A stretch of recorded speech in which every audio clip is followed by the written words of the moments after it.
অদ্ভুত সুন্দর, চারপাশটা পাহাড় আর পাহাড়। এখন আমি যাদের সাথে আসছি ঘুরতে, তাদের থেকে আমি অনেক দূরে চলে আসছি।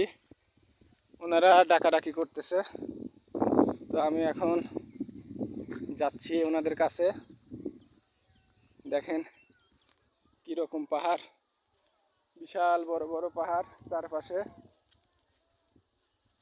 আমার কষ্টটাই যেন সার্থক হয়ে গেছে, অনেক কষ্ট করে আসছে এখানে।